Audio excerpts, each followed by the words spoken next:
Tax से जुड़े हर उलझनों को दूर करने के लिए लेकर हम हाजिर हैं आपका पसंदीदा शो टैक्स गुरु, जहां हम नियमों के दायरे में रहकर टैक्स बचाने के बेहतरीन तरीके आपको बताते हैं। नमस्कार, मैं हूं लक्ष्मण रॉय और हमारे साथ इस बार होंगी जानी मानी tax expert Gauri Chadha.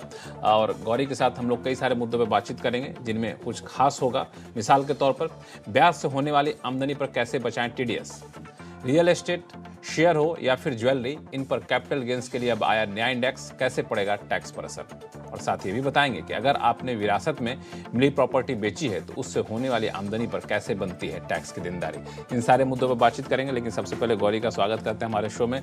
Gauri, thank you so much हमारे शो में जुड़ने के लिए। और जो एक मुद्दा बार बार उठ के आता है वो ये है कि कई लोग हमें कहते हैं कि हमने जो ब्याज मिलता है उस पर बैंक ने टीडीएस काट लिया, फिर टीडीएस वापस लेने की कोशिश चल रही होती है और उसमें ज़्यादातर सीनियर सिटीजन होते हैं।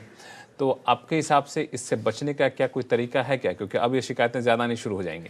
बिल्कुल बिल्कुल लक्ष्मण, इसके लिए अक्सर अप्रैल 1-2 वीक में ही हम जिन लोगों का टैक्स नहीं बनता है, यानी कि जिनकी इनकम थ्रेशोल्ड से कम है और उनको इंटरेस्ट की इनकम आती है, जैसे उन्होंने एफडी कराई हुई है, उसके अलावा कोई उनकी इनकम है नहीं, उस एफडी से उनको इंटरेस्ट आता है और उस इंटरेस्ट पे टीडीएस कट जाता है। हालांकि अगर वो टीडीएस कट जाता है तो जब आप अपनी रिटर्न भरेंगे तब आपको वो रिफंड मिल जाएगा, लेकिन वो बात आ जाती है 1 साल के बाद। जो अप्रैल में टीडीएस कटा वो अगले साल जून जुलाई में आपको मिलेगा। तो इसके लिए एक प्रावधान है कि आप बैंक में जाके फॉर्म 15G और H, फॉर्म 15G हो गया 60 साल से नीचे वाले लोगों के लिए, फॉर्म 15H हो गया 60 साल से ऊपर यानी कि सीनियर सिटीजन्स के लिए। आप वो फॉर्म फाइल कर दें, यानी कि वो एक डिक्लेरेशन होती है जिसमें आपको बताना होता है कि आपकी इनकम इतनी है, इसके ऊपर आपका कोई टैक्स की देनदारी नहीं बनेगी। तो आप बैंक को बोलते हैं कि आप हमारा टीडीएस ना काटें। तो अगर आप ये फॉर्म सबमिट कर देंगे तो आपका जो बैंक है वो टीडीएस नहीं काटेगा। तो अगर आप बचना चाहते हैं टीडीएस से, जो आपके आमदनी होती है ब्याज से, तो आपको ये दो फॉर्म जिसका जिक्र गौरी ने किया, इसको जरूर भर दीजिए। और दोनों फॉर्म में अंतर है कि 60 साल से कम के ऊपर कम के हैं तो क्या फॉर्म 15G, और 60 साल से ज़्यादा आपकी उम्र है तो 15H, ये फॉर्म आपको भरना है। और तो फिर आपको टीडीएस रिफंड लेने के चक्कर में नहीं पड़ना पड़ेगा। चलिए अब शुरू करते हैं सवाल जवाब का सिलसिला। सबसे पहला सवाल लेते हैं पुणे से, जहाँ से हर्षवर्धन जी हमारे साथ फोन लाइन पर जुड़ चुके हैं। हर्षवर्धन जी नमस्कार, क्या उलझन है आपकी? मेरी बेटी एमएनसी में सेवारत है, जिसका विवाह अभी हाल ही में गत वित्तीय वर्ष में संपन्न हुआ है।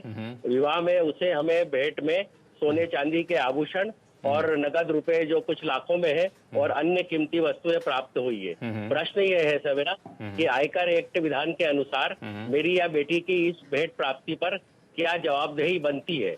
दूसरा, क्या सोने चांदी के आभूषणों वस्तुओं को भी आयकर विवरणी में दर्शाना होगा? ठीक है, दोनों सवाल का जवाब देंगे, लेकिन उससे पहले सबसे पहले आपको बधाई अपने बच्ची की शादी के लिए।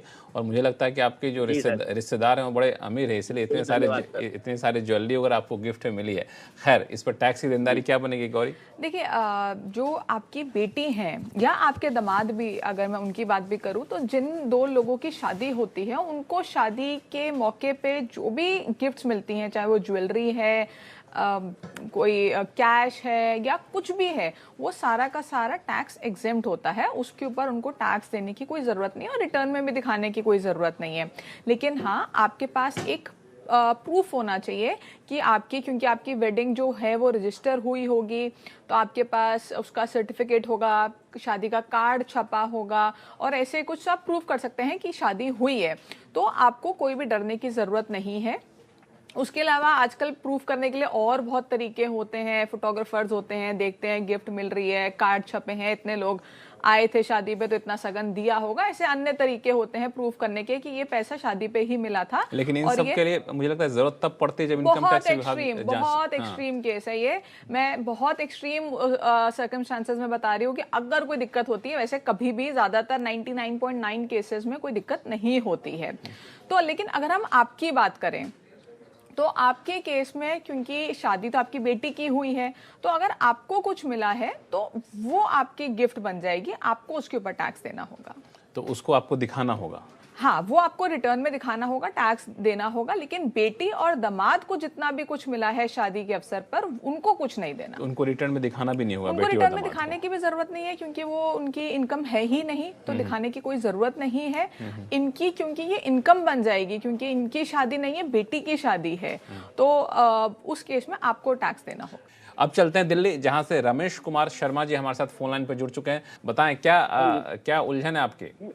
हाँ, मेरी उलझन में एक टैक्स पेयर हूँ और अच्छा। मेरे को मेरे पूर्वजों की जमीन एक बिकी है, उसमें 4,73,000 रुपए मिले हैं। तो क्या मेरा टैक्स इस पे कुछ बनता है, और अगर रिटर्न में इसको मैं कहाँ भरूँ?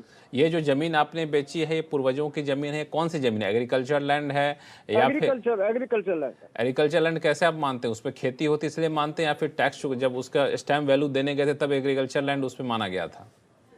हाँ, नहीं, खेती होती है वहाँ पर, वो चारों तरफ खेती खेत है, वो सब खेती के लिए ही उसने परचेज की है, जिसने भी ली है। अच्छा अच्छा, ठीक है। गौरी, क्या होगा इनका? देखिए लक्ष्मण, कोई भी एग्रीकल्चरल लैंड जो होता है उसको जब हम बेचते हैं, यानी कि एग्रीकल्चरल इनकम हो रही है या हम एग्रीकल्चरल लैंड बेच रहे हैं, तो उसके ऊपर कोई टैक्स नहीं लगता। लेकिन सिर्फ कह देने से कि उस लैंड के ऊपर खेती हो रही है इसलिए वो एग्रीकल्चरल लैंड है, ऐसा नहीं। कोई भी रूरल एग्रीकल्चरल लैंड जो इनकम टैक्स एक्ट में डिफाइन की गई है, रूरल एग्रीकल्चरल लैंड की डेफिनेशन अगर उसमें फॉल करता है तो ही उसको हम एग्रीकल्चरल लैंड मानते हैं, और जो एग्रीकल्चरल लैंड होता है वो कैपिटल एसेट नहीं माना जाता। इसलिए जब हम उसको बेचते हैं तो हमें कोई कैपिटल गेन टैक्स नहीं देना। लेकिन ये अगर रूरल एग्रीकल्चरल लैंड नहीं है, अर्बन एग्रीकल्चरल लैंड है, या ये एग्रीकल्चरल लैंड ही नहीं है, तो उस केस में टैक्स की देनदारी बनेगी और आपको अपनी रिटर्न में कैपिटल गेन दिखाना होगा और उसके ऊपर टैक्स भी भरना होगा। तो इसमें ये कैसे पहचाने कि एग्रीकल्चर लैंड है कि नहीं है? उनको इनकम टैक्स एक्ट देखना होगा। जी बिल्कुल, इनकम टैक्स एक्ट में डेफिनेशन दी गई है एग्रीकल्चरल लैंड की। उसमें कुछ क्लॉजेज हैं कि आपका ये कितना किलोमीटर के अंदर आता है रेडियस में, और उस रेडियस शहर से कितना किलोमीटर के अंदर बिल्कुल, और उसमें कितनी पॉपुलेशन है। तो उसकी कुछ गाइडलाइंस दी गई हैं, आपको देखना है वो उसमें फॉल कर रहा है या नहीं फॉल कर रहा। अगर वो क्लॉज से बाहर हो जाता है तो फिर वो एग्रीकल्चरल लैंड नहीं माना जाता। तो उन सारे जो पॉइंट्स हैं उनको चेक करना पड़ेगा कि वो मीट हो रहे हैं कि नहीं। हालांकि इसमें एक चीज़ और होता है, जब हम लैंड परचेज या सेल करने जाते हैं तो वो किस एरिया में आता है वो खुद स्टैम्प ड्यूटी लेते वक्त रजिस्ट्रार ऑफिस ही बताता है कि आपका एग्रीकल्चर लैंड है या फिर आपका लेकिन देखिए, इनकम टैक्स डिपार्टमेंट जो है वो उसको इतनी वैल्यू नहीं देगा जितनी वो इनकम टैक्स एक्ट को देगा।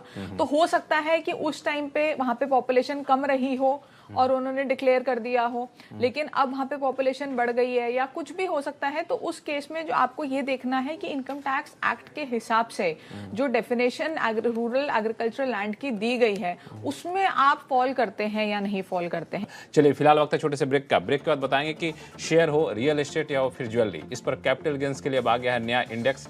कैसे पड़ेगा, इससे आपके कैपिटल गेन्स टैक्स की देनदारी पर असर, बताएंगे छोटे से ब्रेक के बाद।